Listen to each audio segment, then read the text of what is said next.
नमस्कार, जनता टीवी देख रहे हैं आप। आपके साथ मैं हूं अमन त्रिपाठी और मैं हूं आपके साथ जागृति खंतवाल। चलिए रुक कर लेते हैं बड़ी खबर की ओर। बड़ी खबर, बड़ी जानकारी आपको बता दें इस वक्त की ये बड़ी खबर, बजट ब्रेकिंग। वित्त मंत्री निर्मला सीतारमण ने बजट किया पेश। बजट में मिडिल क्लास के लिए बड़े ऐलान। 12 लाख तक की आय पर टैक्स नहीं।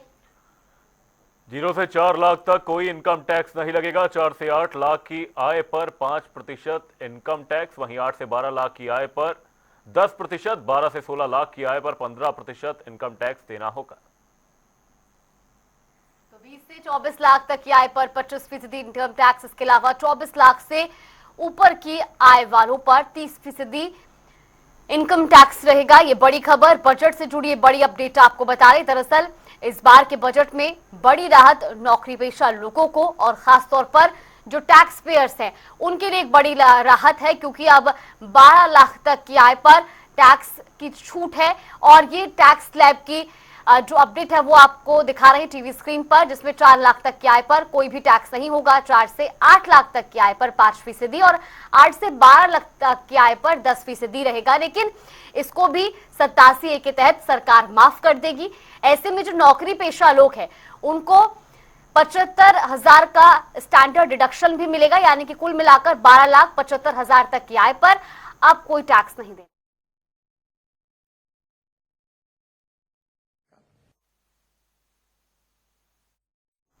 मोदी 3.0 का पहला पूर्ण बजट पेश किया गया। आपको बता दें, बजट में मिडिल क्लास के लिए बड़ा ऐलान किया गया। 12 लाख तक की इनकम पर कोई टैक्स नहीं होगा।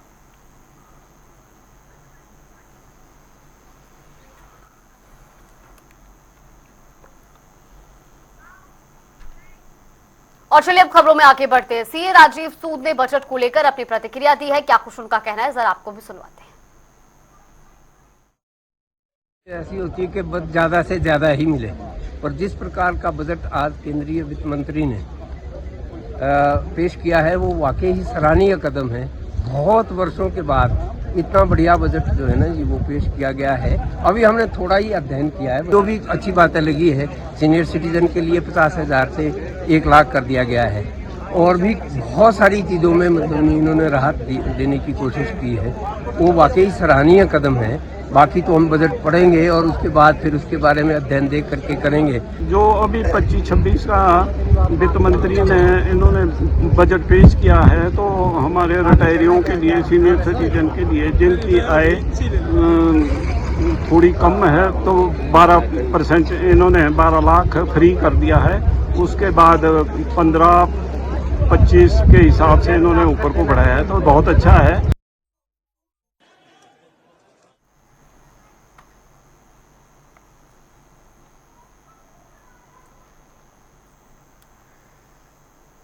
बीस से 24 लाख की इनकम पर 25%, वहीं 18 लाख की आय वालों को 70,000 तक का फायदा इस दौरान देखने को मिलेगा। 25 लाख की आय वालों को 1.5 लाख का फायदा मिलेगा। वहीं मोदी 3.0 का पहला पूर्ण बजट पेश किया गया। 24 लाख से ऊपर 30% इनकम टैक्स देना होगा। 12 लाख की आय वालों को 71,500 रुपए का फायदा होगा। वहीं 13 लाख की आय वालों को 22,100 रुपए, वहीं 15 लाख की आय वालों को 32,500 का फायदा देखने को मिलेगा। ऐसे में मिडिल क्लास के लिए एक बड़ी राहत देखने को इस बजट से मिलेगी। तो आपको बता दें कि इस बार केंद्र सरकार की ओर से जो पूर्ण बजट पेश किया गया उसमें अलग अलग वर्गों को ध्यान में रखते हुए बजट में कई महत्वपूर्ण ऐलान भी किए गए हैं। चाहे किसानों की बात की जाए या स्टार्टअप्स के लिए जो एक विस्तार किया है सरकार ने। इसके अलावा आपको बता दें कि किसान के लिए भी जो क्रेडिट कार्ड पर लोन लेने की क्षमता थी उसको भी बढ़ाया गया है। इसके अलावा इनकम टैक्स स्लैब में एक बड़ी राहत मिडिल क्लास को, मध्यम वर्ग को दी गई है। और इसके अलावा भी राज्यों के हिसाब से बात की जाए तो बिहार को भी बड़ी सौगातें दी है। और अब इसी खबर पर ज्यादा जानकारी के साथ हमारे सहयोगी रॉबिन शर्मा भी हमारे साथ जुड़ गए। रॉबिन, बजट पेश हो चुका है।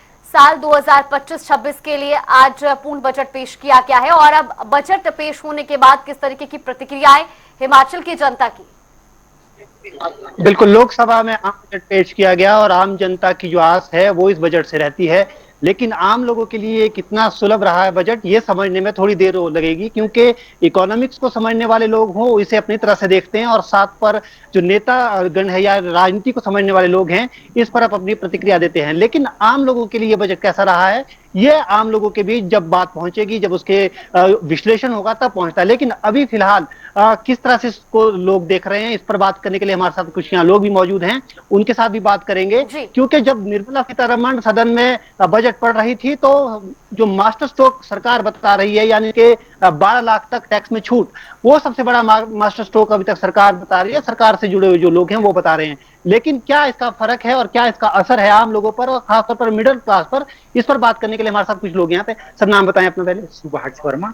हाँ, अभी जो जिस तरह से बजट हुआ है, पेश किया है निर्मला सीतारमण ने, किस तरह से देखते हैं और इसका क्या प्रभाव पड़ेगा एक मिडिल क्लास के तौर पर? बजट बहुत अच्छा है, सराहनीय है। विशेषकर इनकम टैक्स में 12 लाख तक की जो रेंज है टैक्स फ्री है, और 12 से 16 15% है, 16 से 20 जो है 20% है। यानी जो मध्यम वर्ग है उन्हें बहुत बड़ी राहत है। और हम इसमें एक चीज और भी बताई है उन्होंने कि आने वाले एक हफ्ता में ये जो है लोकसभा से कोई ऐसा कानून बनाएंगे, उसमें कुछ और एडिशन होगा। तो हम एक मांग आपके माध्यम से ये भी करते हैं, कम से कम पेंशनर्स के लिए टोटली एग्जाम्प्ट होना चाहिए, क्योंकि पेंशन जो है it is not a source of income. ये हमारा एक अर्जित किया हुआ पैसा है जो कि हमें किस्तों में दिया जा रहा है। तो इसके अलावा जो ये बजट है, ये इस बजट को हम किसानों और महिलाओं को सुदृढ़ करने वाला बजट भी बता सकते हैं। किसानों को भी जो है इसमें बड़ी राहत मिली है, क्रेडिट कार्ड में कारोबारियों को भी मिली है, तो और धन धान्य योजना, पीएम धन धान्य योजना में राहत मिली है। और सबसे बड़ा इंटरनेट का जो इसमें उपलब्धि बताई गई है कि इस वर्ष जो गांव का प्रत्येक प्राइमरी स्कूल और मिडिल स्कूल है और प्राइमरी हेल्थ सेंटर है, वहां तक इंटरनेट की सुविधा होगी। ये एक बहुत बड़ी उपलब्धि रहेगी। जो हमारा गांव देश के आखिरी पायदान पे है, वो भी इंटरनेट से, यानी लेटेस्ट टेक्नोलॉजी है, लेटेस्ट न्यूज से वो बिल्कुल हमसे जुड़ा रहेगा। हाँ, जिस तरह से ये बजट आया है, क्या लगता है कि गृहस्थी चलानी थोड़ी आसान होगी मिडिल क्लास के लिए? अपना नाम बताएं और फिर बात शुरू करें। मेरा नाम सुरेश शर्मा है और ये बजट हमारे, मैं सेवानिवृत्त कर्मचारी हूँ और मध्यम वर्ग से हूँ, तो मध्यम वर्ग के हिसाब से देखा जाए तो ये प्रशंसनीय बजट है और सर्वहितकारी बजट है। जैसा कि अभी वर्मा जी ने बताया कि ये इसमें व्यापारियों का भी ध्यान रखा गया, किसानों का भी, महिलाओं का भी। तो लगातार रॉबिन हमारे साथ बने हुए थे और अपडेट लगातार आप सुन रहे थे, लोगों की प्रतिक्रियाएं सुन रहे थे आम बजट को लेकर के, जो लोगों की प्रतिक्रियाएं सामने आ रही हैं।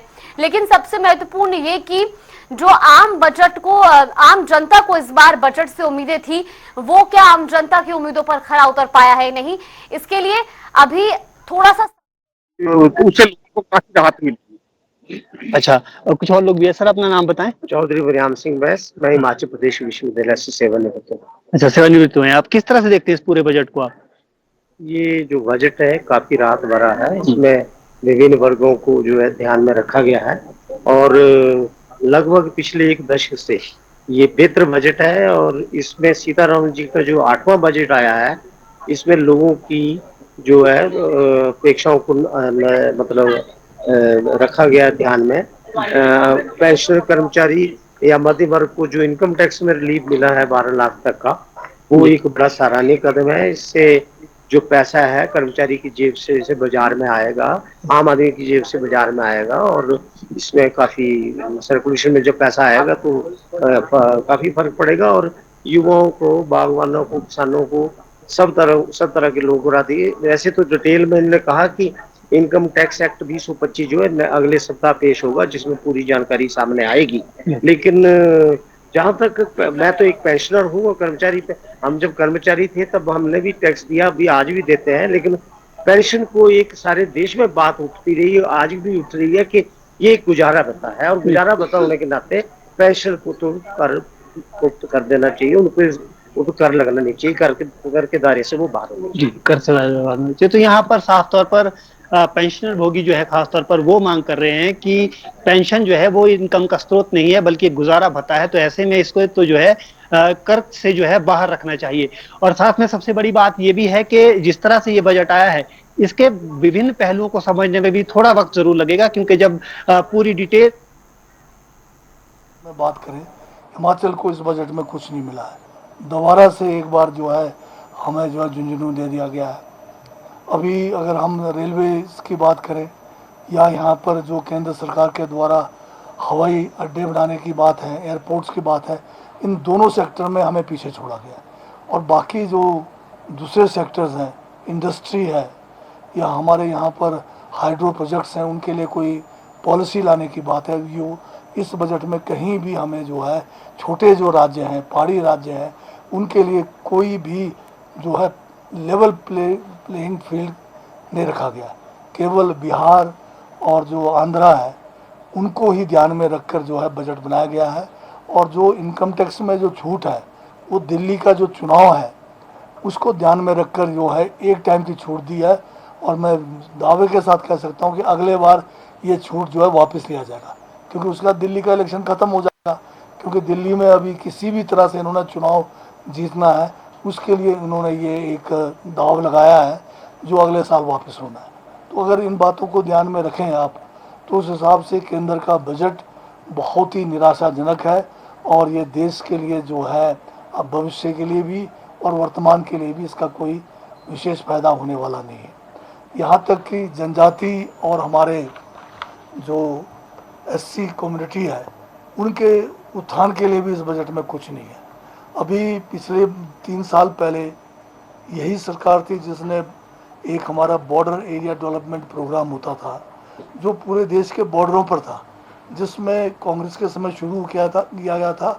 और सभी बॉर्डर पे, चाहे वो चाइना बॉर्डर पे हो, चाहे वो बांग्लादेश के बॉर्डर पे है, चाहे पाकिस्तान के बॉर्डर पे है, हमें जो है बॉर्डर एरिया डेवलपमेंट प्रोग्राम में करोड़ों रुपए आते थे।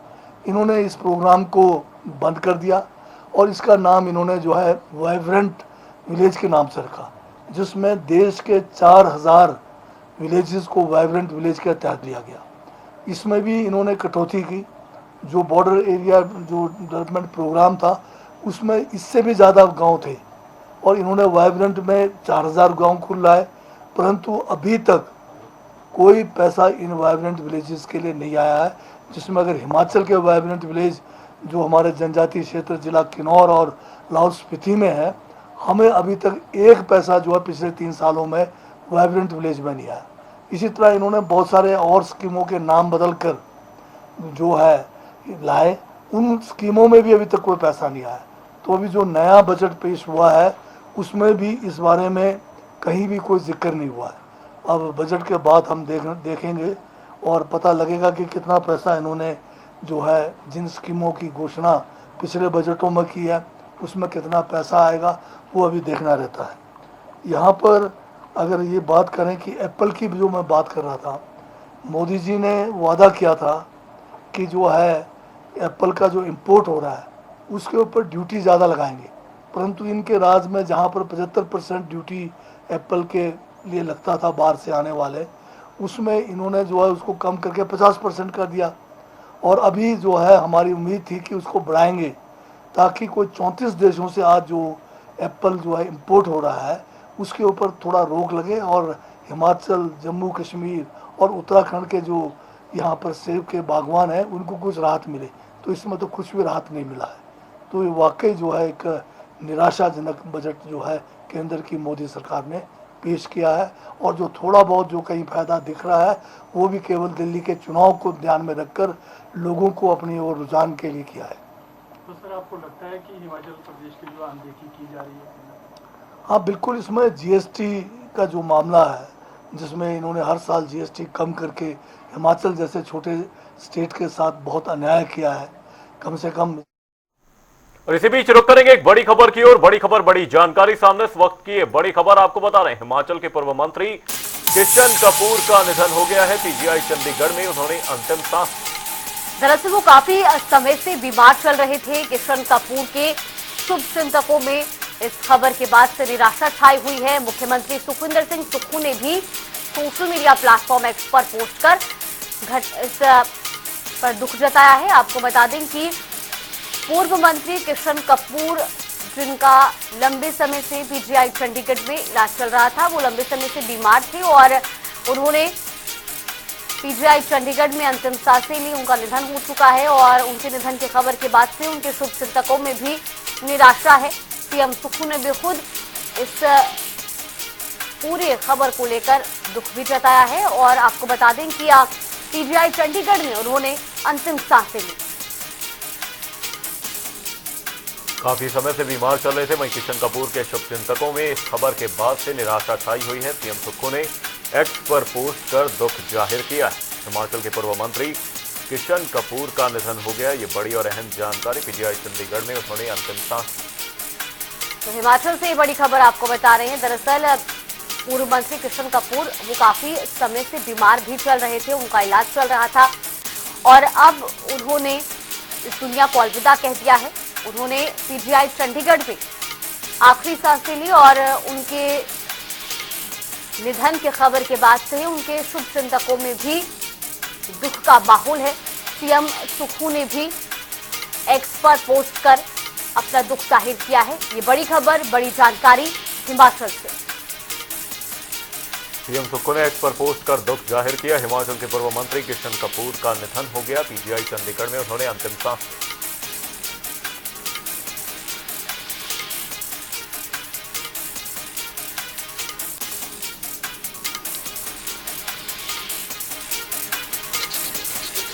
तो वही मुख्यमंत्री सुखविंदर सिंह सुक्खू ने सोशल मीडिया प्लेटफॉर्म पर पोस्ट किया कि पूर्व मंत्री एवं सांसद किशन कपूर के निधन से अत्यंत दुखद। ईश्वर से प्रार्थना है कि दिवंगत आत्मा को अपने श्री चरणों में स्थान दे। शोक संतप्त परिवार को इस अपूर्णीय क्षति को सहन करने की शक्ति प्रदान करे। ओम शांति।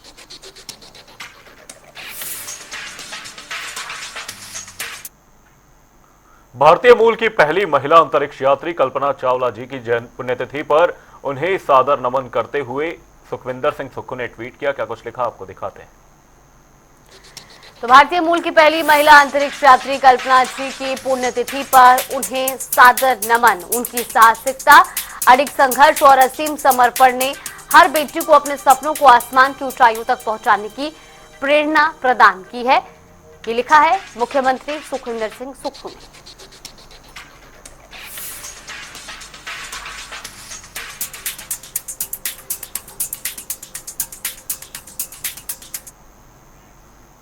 तो वही हिमाचल प्रदेश में कर्ज के मुद्दे को लेकर लगातार सियासत गरमाई हुई है और इसी कड़ी में कैबिनेट मंत्री जगत सिंह नेगी ने बीजेपी पर जमकर निशाना साधा है।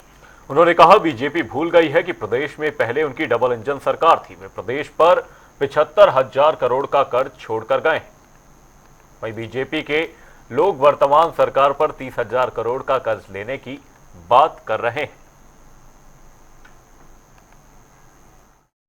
बात भूल गई कि डबल इंजन की सरकार थी उनकी। 75,000 करोड़ का कर्जा वो छोड़ के गए हैं। अब ये मान रहे हैं, अगर 30,000 करोड़ हमारे पे अगर डाल रहे हैं तो ये मान रहे हैं कि 75,000 करोड़ वो जो है कर्जा करके गए हैं। अभी तो 30,000 करोड़ का जो है सीमा पर हम नहीं पहुंचे हैं।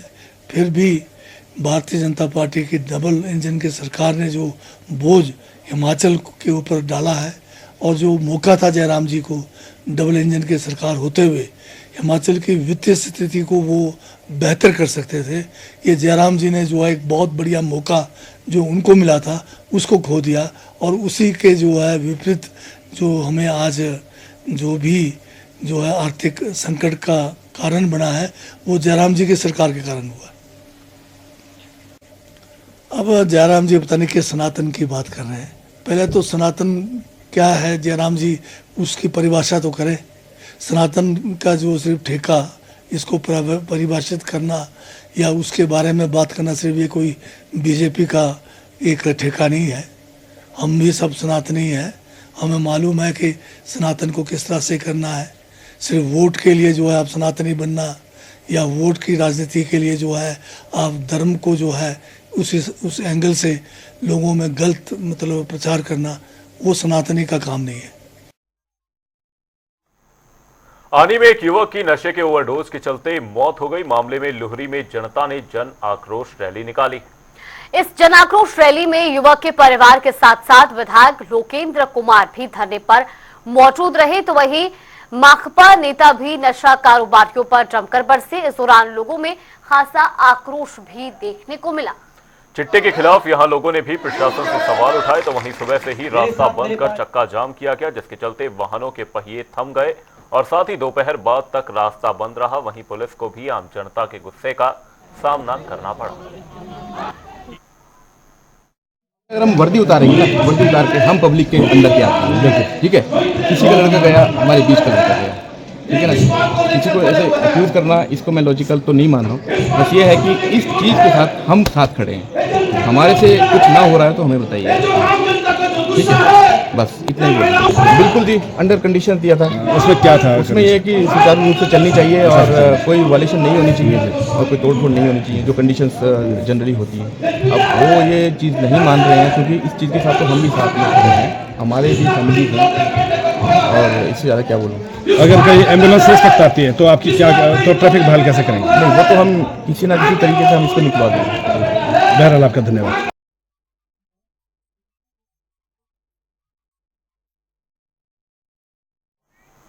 चलिए, अपने हिमाचल की खबरों में फिलहाल के लिए बस इतना ही। यहाँ पे रुकते हैं छोटे से ब्रेक के लिए।